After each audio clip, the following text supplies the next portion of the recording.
So I was watching a video from The Honest Truth, basically, and I've heard a lot of different things about him, and I like the video, honestly, and I like what he had to say from what I saw, basically. It's the video about how he says most black men don't like other black men. And a major thing is he specifically starts going into the psychology of some black men who basically, will have a mindset where they view black men and black people in a white supremacist view. To me, the thing is here, and by the way, I haven't watched all the video yet, I've just watched some of it. This is just my first part of my commentary. But to me, the main thing here is this. He basically claims that, black men have this view towards other people, black women and black men.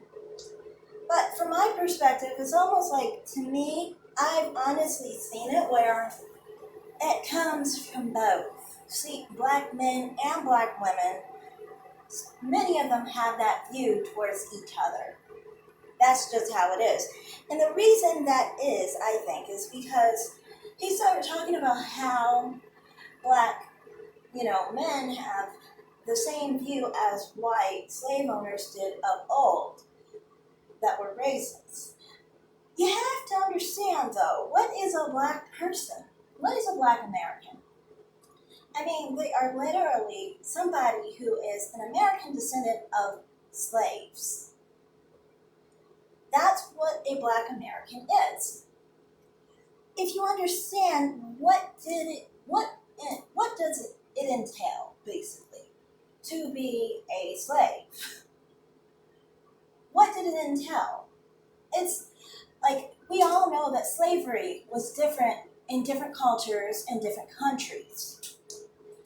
In America, specifically, for one, a lot of people who came from Africa, who were taken from Africa, were stripped from their families, their names were stripped from them, their language was stripped from them. Everything was stripped from them, basically. Their children were stripped from them. You have to understand, what is it like to actually be born into that. To be born in a situation where the ones who basically teach you everything and control everything in your life are the ones who want your destruction. And they were grooming you for 200 years.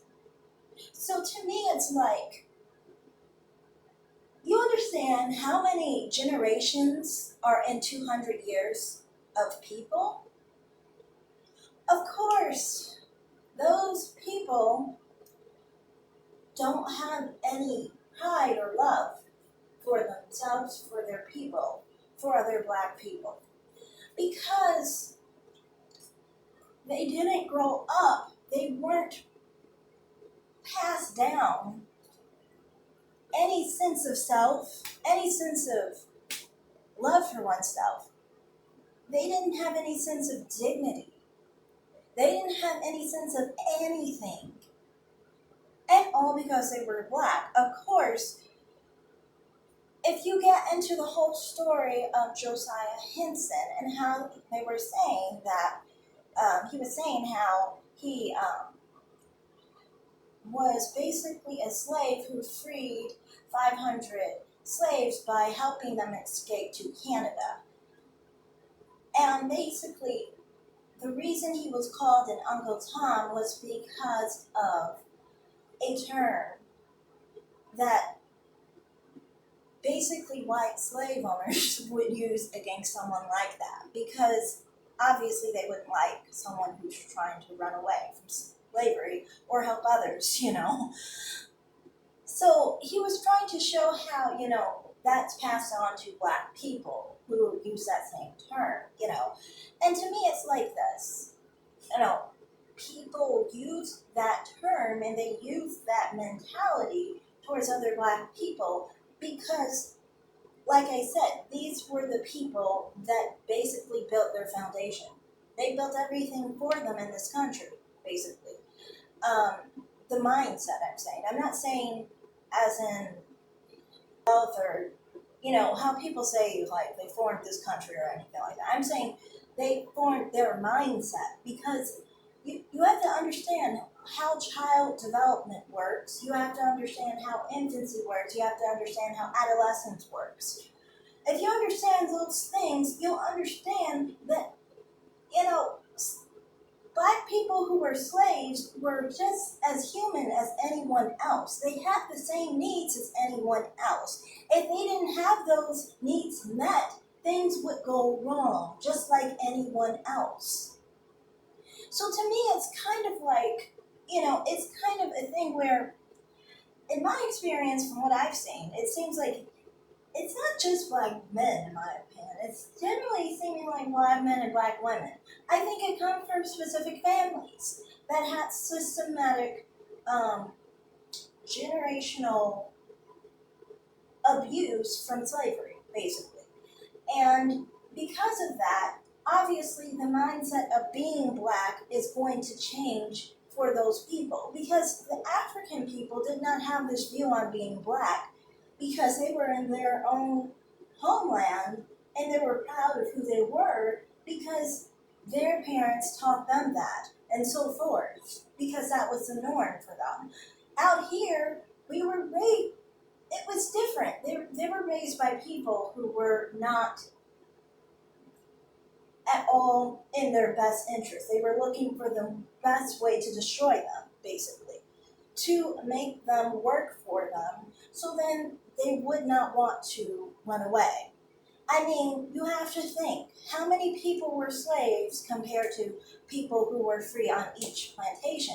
There are many more slaves, and many times, than the actual people holding them hostage.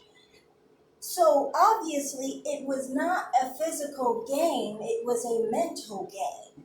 That mental game was one, I think, kind of breeded into them because one, if you do a natural selection situation, some people will be able to handle a certain environment other than other environments, basically. So a situation with like, bondage, slavery for 200 years, for generations, that's going to breed someone who is actually more, you know, able to adapt to that. Added to the environmental mindset and the treatment of these people to be okay with that kind of treatment. In 1865, it didn't just change overnight. It's not going to change overnight. You destroyed people for 200 years. How do you expect it to change it just because they were free?